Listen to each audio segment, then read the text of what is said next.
बिस्मिल्लाहिर्रहमानिर्रहीम, अस्सलाम वालेकुम।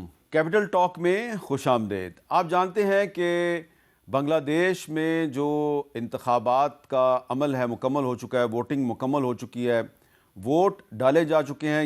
ये जो इलेक्शन हुआ आज, इसमें 12 करोड़ 90 लाख वोटर्स जो हैं वो हिस्सा ले रहे थे और वोटिंग की शरह जो है वो काफ़ी अच्छी रही है। और ये जो वोटर्स हैं इनमें तकरीबन 44% 44% वोटर जो हैं वो नौजवान हैं और लाखों की तादाद में नौजवान जो हैं वो पहली दफ़ा वोट भी डाल रहे हैं। इस इलेक्शन में पाकिस्तान में बड़ी दिलचस्पी पाई जाती है। इस इलेक्शन के बारे में पाकिस्तान के लोग जो हैं वो बड़े इंटरेस्ट ले रहे हैं, क्योंकि ये पहली दफ़ा एक इलेक्शन हो रहा है 1973 के बाद जिसमें कि अवामी लीग हिस्सा नहीं ले रही। इससे पहले अवामी लीग जो है वो कई दफ़ा इक़्तिदार में आ चुकी है। तो इससे पहले कि मैं अपने मेहमानों का तारुफ़ करवाऊँ, कुछ मैं आपको फैक्ट्स बता देता हूँ। 12 दफ़ा इलेक्शन हो चुका है 1971-72 के बाद से बांग्लादेश में, और अवामी लीग जो है वो ज़्यादा मरतबा उसकी हुकूमत बनी। एक दफ़ा 1973 में अवामी लीग की हुकूमत बनी 293 सीटों के साथ।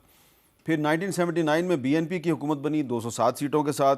1986 में जातिया पार्टी आ गई थी हुसैन अरशाद साहब की, उसकी हुकूमत बनी। 1988 में फिर जातिया पार्टी की हुकूमत बन गई 251 सीटों के साथ। 1991 में फिर बीएनपी, 1996 में फिर बीएनपी, और फिर 1996 में फरवरी में एक इलेक्शन हुआ, फिर एक जून में इलेक्शन हुआ और अवामी लीग जो है वो 140 सीटों के साथ इक़्तिदार में आ गई। 2001 में फिर बीएनपी आ गई, लेकिन उसके बाद 2008, 2014, 2018, 2024 बार बार अवामी लीग की हुकूमत बनती रही। और बांग्लादेश में भी कभी जमहूरियत आती है, कभी डिक्टेटरशिप आ जाती है। बहरहाल बांग्लादेश का जो इलेक्शन है ये पाकिस्तान के लिए कितना अहम है, पाकिस्तान के लोग इसमें क्यों इतनी दिलचस्पी ले रहे हैं, और इस इलेक्शन के नतीजे में कौन जीतेगा, बांग्लादेश नेशनलिस्ट पार्टी जीतेगी, बीएनपी जीतेगी या जमात इस्लामी जीतेगी। तो हमारे साथ आज एक ऐसे मेहमान हैं जो हैं तो पाकिस्तानी, लेकिन वो ढाका में कई साल उनका क़याम रहा है और उनको बंगाली भी बोलनी आती है जी। और उनका नाम है मुशाहिद हुसैन सैयद साहब। কেমন আছেন? তো ভালো। আপনার বাড়ি কোথায়? আপনার नाम की? मैं ढाका पढ़ा था, मेरे वालिद साहब फौज में थे और आदम जी कंटोनमेंट पब्लिक स्कूल था, और उस 55 टाइगर रोड हम रहते थे कंटोनमेंट के अंदर, और मेरे बांग्लादेशी बहुत दोस्त थे। और हम जो शेख मुजीब के बेटे थे, मेरे से बड़े थे, हम उनसे फुटबॉल खेलते थे। वो शाहीन पब्लिक स्कूल में थे, एयरफोर्स का। अच्छा, वो शेख जमाल और शेख कमाल। अभी आपसे मज़ीद तफसील पूछते हैं। नगमाना हाशमी साहबा आज हमारी मेहमान हैं, कई ममालिक में पाकिस्तान की एम्बेसडर रही हैं, और ढाका में हमारे साथ मौजूद हैं मोहम्मद ताहिर वहीद साहब। मोहम्मद ताहिर वहीद साहब को आज हमने इसलिए जहमत दी है कि ये हैं तो पाकिस्तानी, इनका ताल्लुक पंजाब से है, गुजरांवाला के रहने वाले हैं, लेकिन ये ढाका यूनिवर्सिटी में बंगाली ज़ुबान की तालीम हासिल कर बंगाली पढ़ रहे हैं। और ज़ाहिर बात है, अब वो हैं पाकिस्तानी, ढाका यूनिवर्सिटी के स्टूडेंट हैं, बंगाली ज़ुबान पढ़ रहे हैं, तो हम उनसे भी आज बात करेंगे। तो सबसे पहले मुशाहिद हुसैन साहब ये बताइए कि आपका क्या ख्याल है, why this election in Bangladesh is important for Pakistan, और आपके ख्याल में कौन जीतने वाला है? पहली बात तो यह है कि ये बड़ी खुशाइंद बात है, और मैं ख्याल आपको भी मुबारक हो, क्योंकि you are also a certified democrat, कि बांग्लादेश ने साबित कर दिया कि क्या डेमोक्रेसी इन एक्शन है। एक इंकलाब के ज़रिए एक आमरीत का ख़ात्मा किया, वो आमिर को भगाया मुल्क से, और इस सारे प्रोसेस में एक पुरअमन जमहूरी फेयर एंड फ्री इलेक्शन भी करा दिया उन्होंने। हर इदारा उसमें कायम रहा, और जो बांग्लादेश में स्पिरिट है डेमोक्रेसी की, मैं तो ढाका रहा हूँ ना, बड़ा हमें नुकसान हुआ है उनके जाने से। अगर वो होते तो शायद ये आमरीत के दौर पाकिस्तान में ना आते। वो एक बैलेंस था बांग्लादेश का, तो उसकी 2-3 सिग्निफिकेंस बड़ी है। एक तो मैं समझता हूँ कि उसकी जो शनाख्त है मुस्लिम बंगाल की, जो बुनियाद थी 2 नेशन थियरी की, और अभी मैं कहता हूँ कि बांग्लादेश और पाकिस्तान 2 कंट्रीज 1 नेशन, हम उसकी तरफ जा रहे हैं। और पाकिस्तान तो बनाए बंगालियों ने, बंगाली एग्जैक्टली हो, AK फजलुल्लाह, हुसैन शहीद, सोहरवर्दी, मौलाना बाशानी। वो ऑल इंडिया मुस्लिम लीग बनी ढाका में थी, ढाका बनी थी। वो तो मुस्लिम लीग की पहली गवर्नमेंट 1937 में आई। ये तो पहली दफा इस तारीख में है कि आपने अक्सरियत को निकाला है मुल्क से। वो तो अक्सरियत थी। दूसरा इंपॉर्टेंट है कि बांग्लादेश आपका एक स्ट्रेटेजिक पार्टनर है। आप जो भी इलेक्शन रिजल्ट आता है, साउथ एशिया में हिंदुस्तान के बगल में बैठा बांग्लादेश एक मुल्क है। आपकी क्या इंफॉर्मेशन है, क्या ऑब्जर्वेशन है, क्या हिंदुस्तान ने इस इलेक्शन में भी मुदाखलत की है?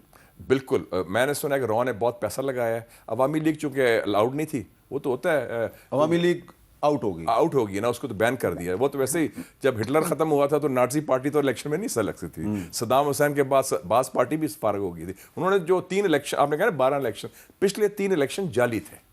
वो जो अवामी लीग ने जबरदस्ती 1 पार्टी स्टेट के बनाया, तो उसमें उन्होंने, मैंने सुना है कि उन्होंने अवामी लीग के सपोर्टर्स को कहा है कि आप बीएनपी को वोट दें। एक नई कुव्वत आ गई है, जमायत इस्लामी जिसको आप जानते हैं, और वो और स्टूडेंट्स पार्टी जो है, नेशनल सिटीजन पार्टी नाहिद इस्लाम की, जिन्होंने इंकलाब लाया था, वो इकट्ठे मिल गए हैं। तो अब इंडिया जो है वो क्वाइटली बीएनपी को सपोर्ट कर रहा है। वो कहता है कि किसी सूरत में जमात इस्लामी ना आए, ये उनका, क्योंकि जमात इस्लामी प्रो पाकिस्तान है। और हमारे लिए एक बड़ा अच्छा मुस्लिम दुनिया में हमेशा ताना मेना मिलता है कि मुसलमानों में जमहूरियत नहीं है, तो एक मुस्लिम ब्लॉक में, मुस्लिम दुनिया में एक जानदार जमहूरियत का इजाफा हो जाएगा। अच्छा, नगमाना हाशमी साहबा, आप चीन में भी पाकिस्तान की सफ़ीर रही हैं, ईयू में भी आप खिदमात सर अंजाम दे चुकी हैं, तो आपने बाहर से देखा है, और जो चीन में पाकिस्तान का एम्बेसडर होता है तो उसकी बांग्लादेश पे भी बड़ी गहरी नज़र होती है। ये जो इलेक्शन है आज का, ये पाकिस्तान के लिए कितना अहम है? देखिए, पाकिस्तान के लिए ये बहुत अहम इलेक्शन है, इसलिए कि जो पहली शेख हसीना की गवर्नमेंट थी वो इंडिया के बहुत ज़्यादा इन्फ्लुएंस में थी, और इंडियन इन्फ्लुएंस के साथ साथ अमेरिकन्स ने भी उन पे बहुत ज़्यादा अपना इन्फ्लुएंस रखा हुआ था, और वो बेसिकली चाइना को काउंटर करने के लिए रखा हुआ था, क्योंकि पाकिस्तान की तरह बांग्लादेश का भी जो स्ट्रेटेजिक लोकेशन है वो ख़ास तौर पे चीन और अमेरिका की जो अब एक कंपटीशन है, कॉन्फ्रंट्रेशन की तरफ जो बात जा रही है, तो उसमें बांग्लादेश की पोजीशन बहुत अहम है। और इसीलिए मैं तो ये कहूँगी कि ये जब हमारा 1971 में जो कुछ भी हुआ बांग्लादेश को अलग करने, उसमें ये भी एक इम्पॉर्टेंट एलिमेंट था कि अमेरिका के लिए, इंडिया और अमेरिका के लिए बांग्लादेश बहुत एक स्ट्रेटेजिक लोकेशन पे है, और अगर बांग्लादेश प्रो पाकिस्तान हो जाता है और चाइना का इन्फ्लुएंस वहाँ बढ़ जाता है, जो आप देख रहे हैं कि इंक्रीजिंगली बढ़ रहा है, तो फिर इंडिया फील करता है कि वो एक घेरे में आ रहा है।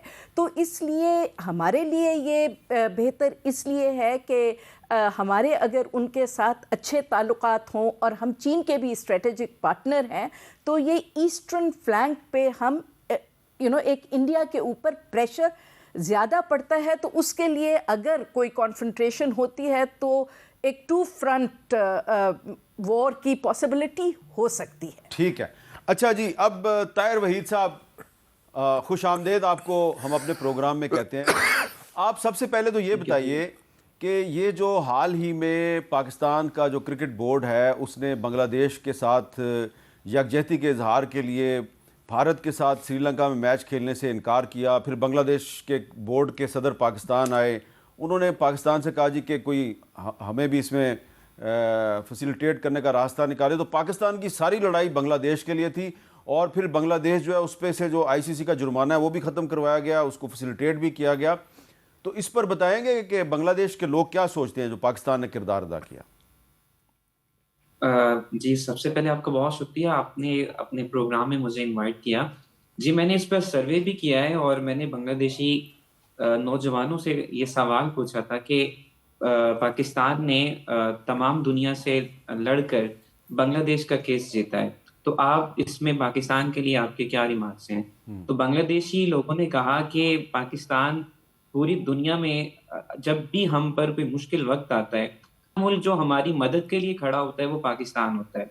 उन्होंने ये भी बयान किया, बल्कि बांग्लादेश के जो नामवर स्पोर्ट्स एक्सपर्ट्स हैं वो कहते हैं कि 1999 में जो वर्ल्ड कप हुआ था, उसमें जो टेस्ट मैच में जो वसीम अकरम साहब ने कहा था कि हम अपने भाई से मैच हारे हैं, तो इस स्पिरिट को सामने रखते हुए बांग्लादेशी लोग समझते हैं कि पाकिस्तान की जीत बांग्लादेश की जीत है, और बांग्लादेश की जीत पाकिस्तान की जीत है। यहाँ पर जब भी ढाका में पाकिस्तान और इंडिया का मैच होता है, तो इवन पाकिस्तान का जब भी इंडिया से मैच हो रहा होता है दुनिया के किसी खित्ते में, तो उस वक्त बांग्लादेश की सारी आवाम पाकिस्तान के हक में वो पाकिस्तान को सपोर्ट कर रही होती है, और सब दुआ कर रही होती है कि पाकिस्तान मैच बिल्कुल जीते।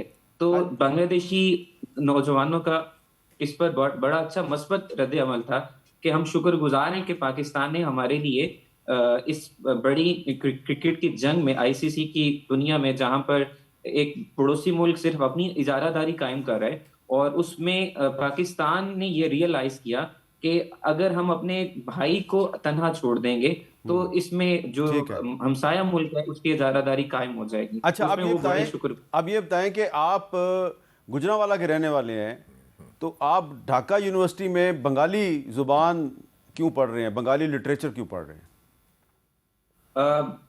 देखें, हमें बड़ा दुख हुआ था जब हमने हिस्ट्री अपनी किताबों में मुतालिया पाकिस्तान में जब हमने पढ़ा कि हमारा एक मुल्क का दूसरा हिस्सा भी था जिसका नाम मशरकी पाकिस्तान था, जो कि कुछ सियासी गलतियों की वजह से, नाइंसाफियों की वजह से हमसे जुदा हो गया। तो इस करब को लेकर, इस दर्द को लेकर मेरी ये ख्वाहिश थी कि हम अपने नाराज बंगाली भाइयों को मनाने के लिए हमें जो सबसे अहम तरीका है वो है बांग्लादेश के जुबान को, बांग्लादेश की सकाफत को, बांग्लादेश के कल्चर को अपनाना।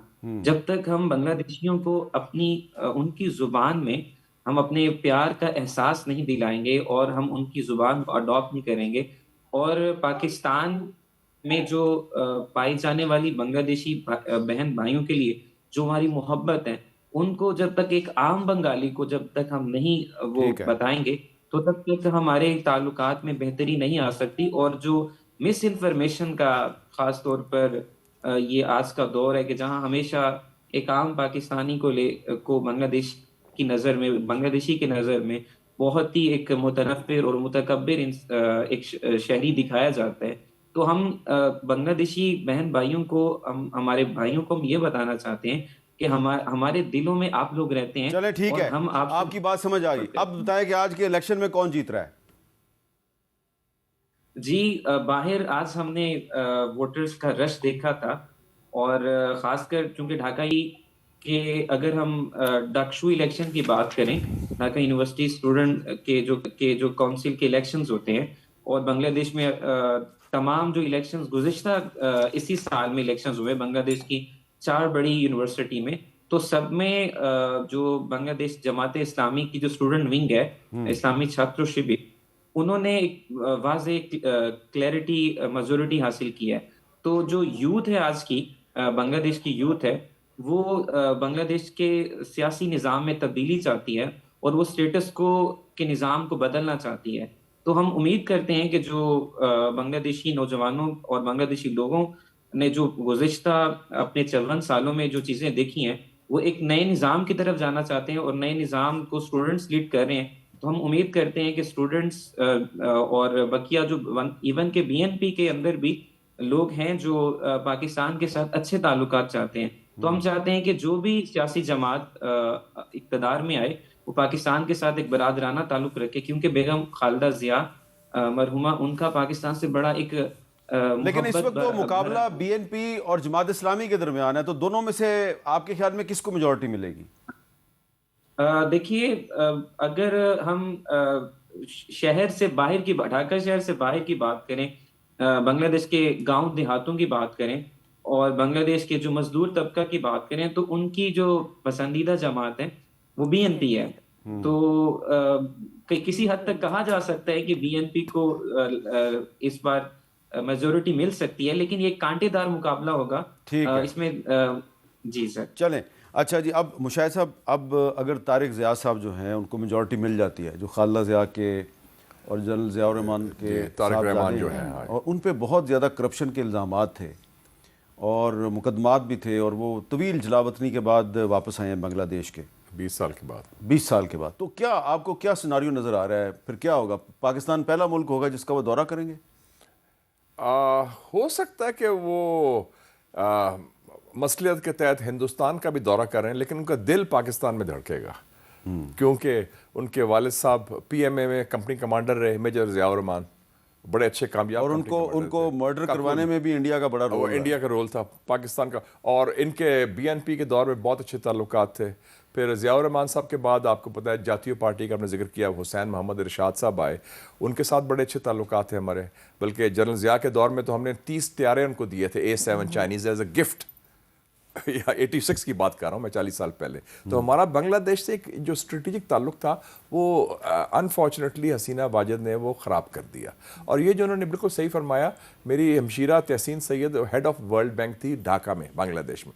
उन्होंने मैच देखा हसीना वाजिद के साथ 10 साल पहले वर्ल्ड कप, जिसमें इंडिया पाकिस्तान का मुकाबला था। सारे बांग्लादेशी उधर पाकिस्तान जिंदाबाद के नारे लगा रहे थे, पाकिस्तान जिंदाबाद। और कहता है वो इतना एम्बेरस हुई हसीना, वो मैच छोड़ के चली गई। तो आप देखें कि ये सेंटिमेंट उस वक्त भी कितना डीप था। और ये डुक्सू की बात की, DUCSU is Dhaka university central student union, आपको याद है उसका लीडर था तुफैल अहमद होता था, मेरा दोस्त भी रहा है, अब वो डेथ होगी, कॉमर्स मिनिस्टर था।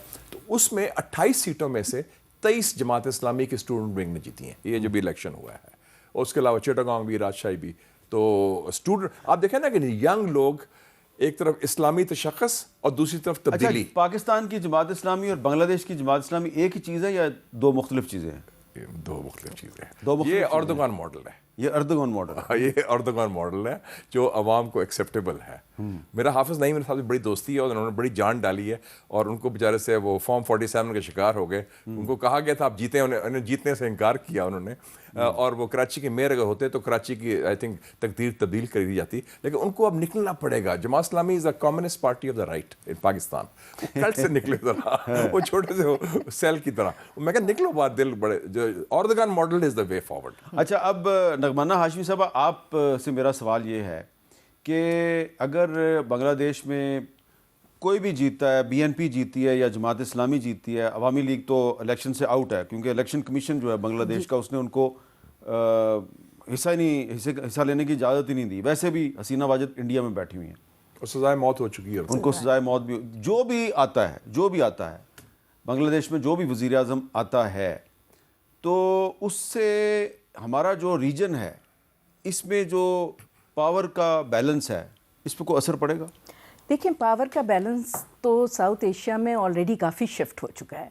ख़ास तौर पे जब से पाकिस्तान इंडिया का कॉन्फ्लिक्ट हुआ था, तो ऑल ऑफ अ सडन जो आपने देखा कि उस कॉन्फ्लिक्ट में हमारे बाकी साउथ एशियन ममालिक जो थे, वो उन्होंने इंडिया का उस साथ नहीं दिया था। You know, they were quite, और विच मेंट कि वो पाकिस्तान का बेसिकली साथ दे रहे हैं। और उस कॉन्फ्लिक्ट के बाद इन सब जो हमारे छोटे साउथ एशिया के ममालिक हैं, उन्हें एक हौसला मिला है, एक हिम्मत मिली है और एक थर्ड ऑप्शन उनको नज़र आ रहा है। जहाँ तक आपके सवाल की बात है, तो देखिए, ये जब से रेवोल्यूशन आया है, पाकिस्तान और बांग्लादेश के ताल्लुकात बड़ी तेज़ी से आगे की तरफ बढ़ रहे हैं। हमारी पीआई की फ़्लाइट्स जो हैं वो रीस्टार्ट हो गई हैं, हमारी स्टूडेंट्स की एक्सचेंजेस हो रही हैं, डेलीगेशंस जा रहे हैं बहुत। और हमारा डिफेंस, एक अपॉलॉजी अभी तक फंसी हुई है। देखिए, वो एक अलग डिबेट है, उसमें इस वक्त नहीं जाते। लेकिन वो जो एक ट्राइपेटाइट एग्रीमेंट है, हाँ, पाकिस्तान, इंडिया, बांग्लादेश, हाँ, उसमें हमने वादा किया हुआ है कि हम आपसे सॉरी कहेंगे। जी, वो हमें म्यूचुअल होगा वो दोनों तरफ, क्योंकि देखिए, वन साइडेड आप नहीं कह सकते, दोनों तरफ से ज्यादतियाँ हुई हैं। So it will have to be something arrangement जो म्यूचुअल हो, जो दोनों को एक्सेप्टेबल हो। क्योंकि देखिए, आपको अपने लोगों के इमोशंस भी साथ लेके चलने पड़ते हैं।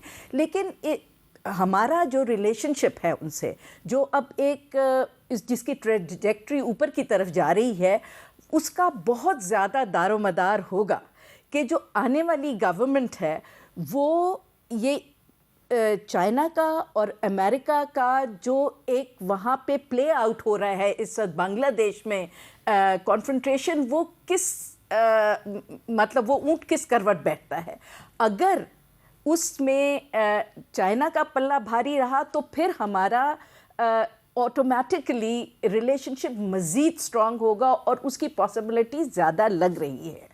लेकिन आपने देखा होगा, बांग्लादेश पाकिस्तान से कुछ तैयारे भी खरीद रहा है और डिफेंस एग्रीमेंट्स भी हुए हैं। और बांग्लादेश, चाइना और नेपाल मिलके आपने देखा है कि वहाँ एक एयरपोर्ट भी बिल्कुल उनका, जहाँ तीनों का बॉर्डर मिलता है, वहाँ वो बना रहे हैं, जिससे इंडिया को बहुत ज़्यादा तकलीफ है, इम्पोर्टेंट इशू है। और दूसरी बात यह है कि इसको काउंटर करने के लिए पिछले साल तक वो इतना प्रेशर डाल रहे थे अमेरिकन की ह्यूमन राइट्स नहीं है बांग्लादेश में, कि उनको एवरीथिंग एक्सेप्ट आर्म्स तक ज़ीरो पे पहले उन्होंने इजाज़त दी कि वहाँ अपना वो बेचें, जिससे उनकी इकोनॉमी थोड़ी इस्टेब्लिश हुई।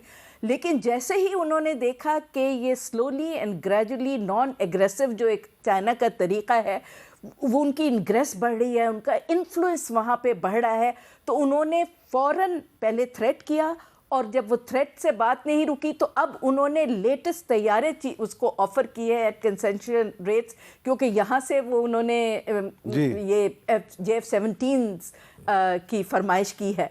तो ऑलरेडी इंडिया की तरफ से एक, तो ये अब सिर्फ पाकिस्तान और बांग्लादेश का नहीं है, इसको लार्जर कॉन्टेक्स्ट में भी देखिए।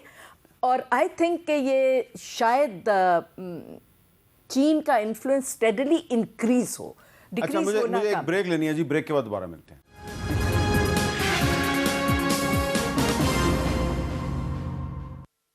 कैपिटल टॉक में दोबारा खुश आमदेद।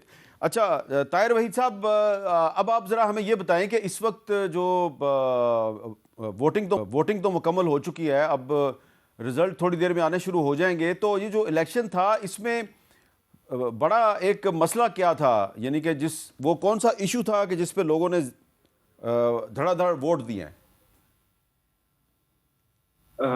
सर, गुज़िश्ता जो अतवार में इलेक्शंस हुए हैं, उसमें बांग्लादेश के लोगों से हमने जो शिकायत सुनी है कि जब भी वो वोट डालने जाते थे तो वोटिंग पोल पर उनको कहा जाता था कि आपका वोट ऑलरेडी डाला जा चुका है, आपको, हाँ जी जी, आप डाला जा चुका है, तो आपको आने की जरूरत नहीं है। तो जो आज़ादी हमारे राय थी, उसका एक फुकदान था बांग्लादेश में।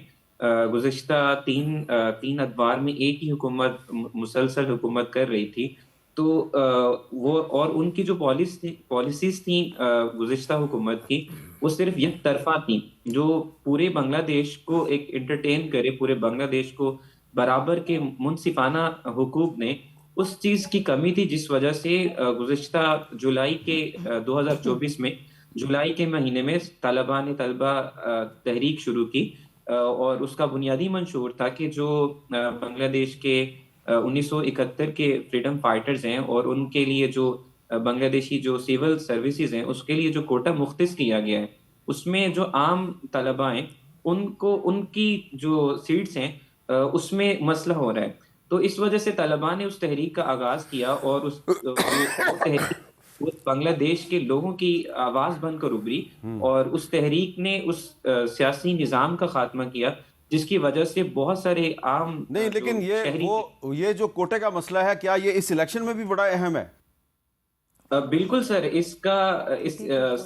बिल्कुल इसका ताल्लुक जेन जी से है, क्योंकि जेन जी ने ही इसको इस मुतालबे को पेश किया था, और जेन जी ही जो शायद आप जानते हो कि बांग्लादेश में इस वक्त दो वोट पड़े हैं इस इलेक्शंस में, एक तो नेशनल पार्लियामेंट के लिए है और दूसरा रेफरेंडम है, इसको बांग्ला जुबान में दोनों वोट कहते हैं।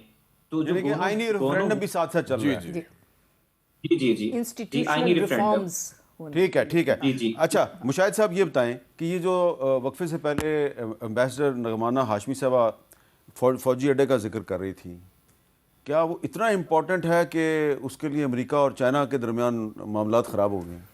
बाइडन की पॉलिसी थी पूरी के जितने भी एशिया के ममालिक हैं ना, वो उन्होंने जो ऑकस बनाया, क्वाड बनाया, चीन के ख़िलाफ़ करें। वो कोल्ड वॉरियर था, वो अमेरिका की डीप स्टेट और अमेरिकन एस्टेब्लिशमेंट का नुमाइंदा था, जो ट्रंप नहीं है। और आपको याद होगा कि पहले उन्होंने बड़ा प्रोटेस्ट किया हसीना के इलेक्शन का कि ये फ्रॉड इलेक्शन हुआ है। बाद में उन्होंने इंडियन दबाव पर लाइन चेंज की, और फरवरी 2024 को बाइडन ने ख़त लिखा हसीना को, जो मैंने उसका बाद में छपा भी था। उसमें उन्होंने कहा कि we would like to welcome Bangladesh in the Indo Pacific cooperation, यानी कि चीन के खिलाफ महाज में आप हमारे शरीक हो जाए। तो वो सारा प्लान बन रहा था, लेकिन वो तो इनकलाब आया तो ख़त्म हो गया। एक चीज़ मैं और ऐड करूं, आपने जो इलेक्शन की बात की भी बात हो रही थी तारिक साहब से, 600 बाहर के लोग आए हैं, 400 इलेक्शन ऑब्जर्वर और 200 फॉरेन जर्नलिस्ट, और 400 में से 200 यूरोपियन यूनियन के हैं, और 5 मिलियन फर्स्ट टाइम वोटर्स हैं।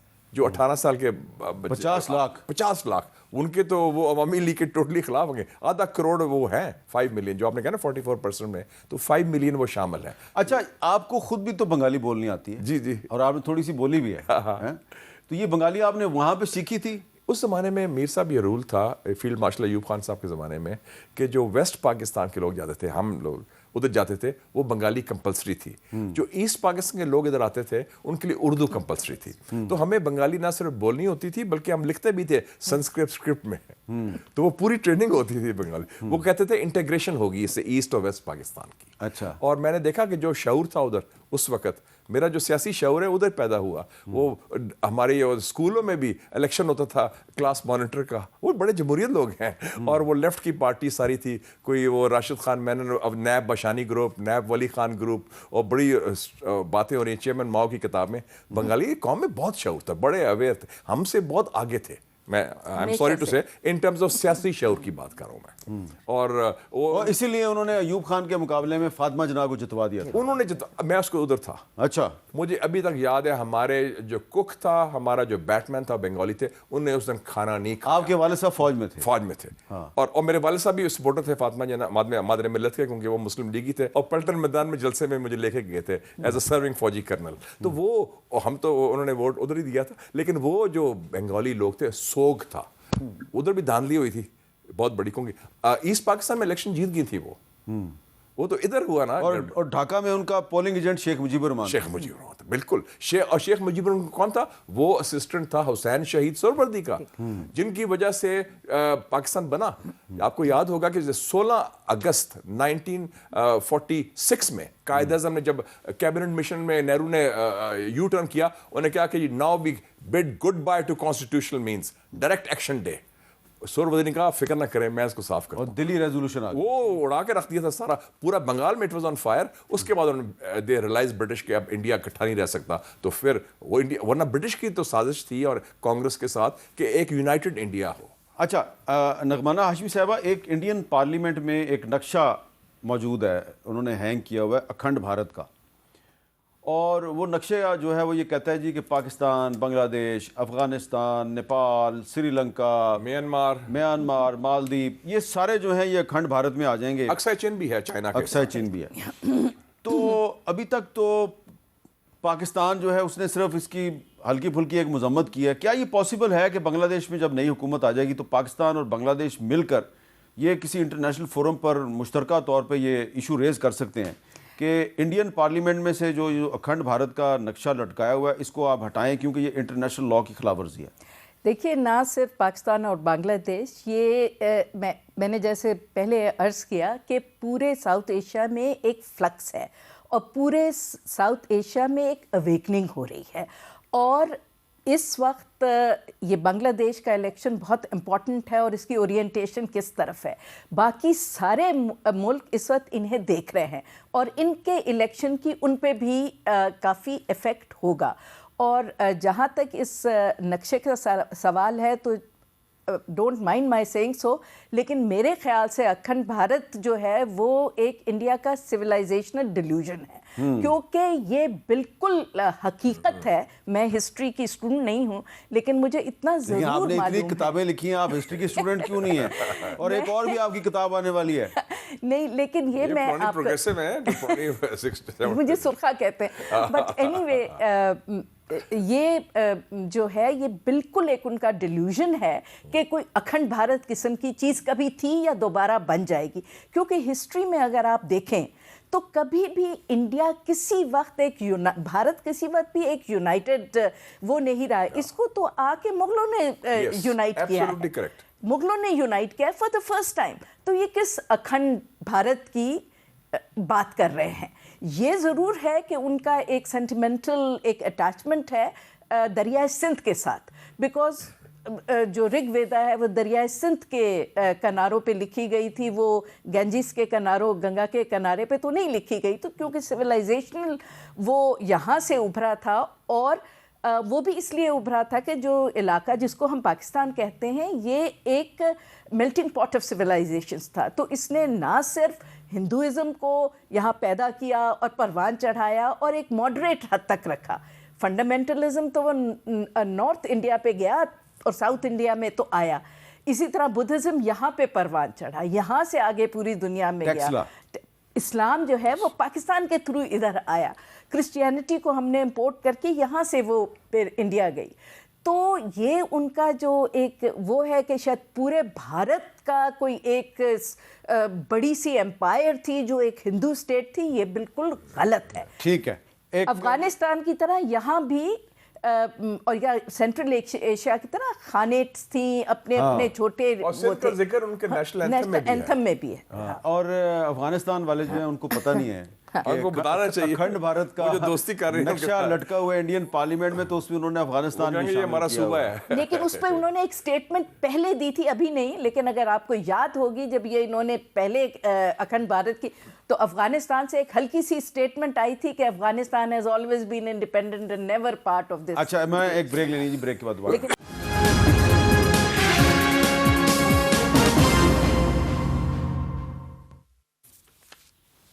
कैपिटल टॉक में दोबारा खुशामदीद। ताहिर वहीद साहब, ज़रा मुख्तसरन बताइएगा कि बांग्लादेश में भारत के ख़िलाफ़ इतनी नफ़रत की क्या वजह है? क्योंकि भारत में तो लोग जो हैं वो दावा करते हैं कि जी हमने तो बंगालियों को पाकिस्तान से आज़ादी लेके दी, तो ये हमारे ख़िलाफ़ क्यों हो गए? तो ये क्यों भारत के ख़िलाफ़ हो गए? जी, बांग्लादेश के सियासी निज़ाम में मुदाखलत बुनियादी वजह है। आज की जो जेन ज़ी है वो ये समझती है कि जो गुज़िश्ता हुकूमत का एक तवील क़याम था यहाँ पर, एक जिसे वो खुद कहते हैं कि वो एक आमराना क़याम था, और उस आमराना क़याम को फलने फूलने में सबसे ज़्यादा जो किरदार अदा किया है वो भारत ने किया है। तो उनके नज़दीक ये है कि भारत हमेशा बांग्लादेश के अंदरूनी मामलात में दखल अंदाजी करता है, तो हम भारत के साथ एक बराबर के ताल्लुकात चाहते हैं। भारत हमारे ऊपर हुक्मरानी नहीं कर सकता, भारत अपनी धौंस हम पर नहीं दूसरे अल्फाज में दो कौमी नजरिया जो है वो भी खत्म नहीं हुआ वहाँ पे, कायम और दायम है। बहुत बहुत शुक्रिया ताहिर वहीद साहब, हमारे से बात कर रहे थे और मेरे पास वक्त कम है, लेकिन एक छोटा सा एक इम्पॉर्टेंट इशू है, छोटा भी इम्पॉर्टेंट भी है, और वो ये है कि आज सुप्रीम कोर्ट में जो साबिक वज़ीर-ए-आज़म इमरान खान साहब, उनकी आँखों के बारे में, उनकी सेहत के बारे में एक रिपोर्ट जमा करवाई है बैरिस्टर सलमान सफदर साहब ने। वो रिपोर्ट जो है वो ये कहती है कि सुप्रीम कोर्ट में जो ये बानी पीटीआई की आंखों के माहिर डॉक्टर तक रसाई देने की हदायत की है सुप्रीम कोर्ट ने उस रिपोर्ट के बाद, और बानी पीटीआई को उनके बच्चों से टेलीफोनिक राब्तों की सहूलत फराहम करने की भी हदायत की है। रिपोर्ट में ये बताया गया कि बानी पीटीआई ने जेल में हिफाजती सहूलियात, सिक्योरिटी इंतजामात और दस्तियाब खानों पर तो इत्मीनान का इज़हार किया, लेकिन इमरान खान ने तिब्बी सहूलियात को गैर तसल्लीबख्श करार दिया और माहिर आँखों के डॉक्टर तक रसाई की दरख्वास्त की। और दौरान समाअत अटॉर्नी जनरल ने कहा कि हुकूमत माहिर आँखों के डॉक्टर्स तक रसाई देने के लिए तैयार है, और रिपोर्ट के मुताबिक उनकी जो एक आँख है उसकी बिनाई अब सिर्फ 15% रह गई है, और एक वक्त ऐसा आया था कि मुकम्मल तौर पर बिनाई चली गई थी, फिर कोई इंजेक्शन लगाया गया। मुशाहिद साहब, एक छोटा सा सिर्फ सवाल है, छोटा सा कमेंट आपका चाहिए। ये हुकूमत तो कहती थी इमरान खान को तमाम सहूलतें दी हुई हैं, उनकी सेहत बिल्कुल ठीक है, लेकिन इमरान खान की तो एक आँख की बिनाई जो है वो बड़ी ख़राब निकली है। मीर साहब, मैंने खबर मैंने देखी है, मैंने पूरी रिपोर्ट पढ़ी है सुहेल सफदर साहब की। मुझे बड़ा दुख हुआ क्योंकि ये एक मुजरमाना गफलत है कि एक सियासी कैदी जो पाकिस्तान का साबिक वज़ीर आज़म है, अभी तक उनके ख़िलाफ़ कोई चीज़ अभी तक ट्रायल चल रहा है। हमें ये जो पैटर्न बनाया है कि इलेक्टेड लोगों के साथ इस तरह बिहेव करना टॉर्चर है। और जुल्फ़िकार अली भुट्टो हो, मियाँ नवाज शरीफ हो, और या इमरान खान साहब हो, ये मेरे ख्याल में बहुत ज़्यादती हुई है और इसकी तहकीकात होनी चाहिए। और गवर्नमेंट के दौरे म्यार भी ये बेनकाब हो गए हैं, क्योंकि वो कहते थे everything is fine, he is well looked after. वो तो अभी thanks to the supreme court chief justice कि उन्होंने कहा कि ये as a friend of the court आप जाके दें, और उनके लॉयर ने बड़ी प्रोफेशनल रिपोर्ट दी है। तो ये I think it's a criminal. उन्होंने अपनी रिपोर्ट में ये भी बताया कि उनका जो गुसल खाना है, बाथरूम है, उसमें भी कैमरा लगा हुआ है, और ये it's shameful. I think it's shameful. वैसे जब इमरान खान साहब थे वज़ीर आज़म, तो ख्वाजा आसिफ साहब कहते थे कि मैं अडयाला जेल में था तो मेरे गुसल खाने पे भी कैमरा लगा हुआ है। जो गलत है, two wrongs don't make a right. ठीक, वो यही बात है ना, दो गलतियां। मेरा ख्याल था कि शायद आप इस पे नहीं बोलेंगे, लेकिन अगर मैं बिल्कुल बोलूंगी, क्योंकि आई एम टोटली एपॉलिटिकल। तो इसलिए ज़्यादा बोल सकते हैं कि जो गलत चीज़ है वो हर एक के लिए गलत है, और एक मयार होता है हर चीज़ का। और ये जैसे इन्होंने कहा कि ये बिल्कुल गफलत है, ये आप नहीं कर सकते। जब आपका के साथ हुई तब भी हमने कंडेम किया, बिल्कुल आर्टिकल्स भी लिखे। जब जरदारी साहब के साथ 11 साल जुल्म हुआ, उस वक्त भी हम 11 नहीं, 13 साल जुल्म हुआ, उस वक्त भी हम बोलते हमने आवाज उठाई थी थे। और कि सियासी अगर गलती को यहाँ ढक रहा है। ठीक है, जो आपके पॉलिटिकल डिफरेंसेस हैं वो आप रखें, लेकिन जो as an former prime minister अच्छे थे बुरे थे उसमें मैं जा ही नहीं रही, लेकिन ये बिल्कुल होना चाहिए कि यू और ये ना भूले मीर साहब के ये हमारा रिवॉल्विंग डोर है। हाँ। पावर प्रिजन, मौजूदा हुक्मरान भी कल को जेल जा सकते हैं। हाँ। तो भी इब्रतनाक क्योंकि होना गुजरे चाहिए। हुए कल तो गए थे, आने वाले कल को भी जा सकते हैं। एग्जैक्टली, तो ये एक बड़ी इब्रतनाक चीज है। They should learn. और आप भी, हाँ बिल्कुल, आप भी जा चुके हैं, जा चुके हैं। हम हाँ। गेस्ट इनके साथ ही गए थे आप। और वो भी और भी चले गए थे, लेकिन हम तो उधर ही रहे थे। having said that के मतलब ये तो पॉलिटिकल है, हम तो नॉन पॉलिटिकल हैं। मैं तो सियासी So कहता, we- और एमनेस्टी इंटरनेशनल ने मुझे डिक्लेयर भी किया था जमीर का कैदी। और 440 दिन वैसे कैद मेरे हमें सामने तो सही बात कहनी आपने चाहिए। तो प्रेस कॉन्फ्रेंस भी आपके घर में जो लोग छलांगे लगा के गए थे उनको मैंने अपनी आंखों से देखा था, लेकिन मैं कुछ कर नहीं आप सकता। हमेशा खड़े होते हैं जो मजलूम होता है। थैंक यू, बहुत बहुत शुक्रिया मुशाहिद साहब और नगमाना साहबा। ये जो मुशाहिद साहब और नगमाना हाशमी साहबा ने बात की है कि जो इमरान खान साहब की जो मेडिकल रिपोर्ट आज जमा करवाई गई है सुप्रीम कोर्ट में बैरिस्टर सलमान सफदर साहब की तरफ से, तो उसमें सुप्रीम कोर्ट ने कह तो दिया है कि जनाब इनको सहूलतें फराहम करें, लेकिन मुशाहिद साहब और नगमाना साहबा कह रहे हैं कि जो लोग इस मुजरमाना गफलत के मुर्तकिब हैं उनके खिलाफ कार्रवाई भी होनी चाहिए। इजाज़त दीजिए, अल्लाह हाफ़िज़।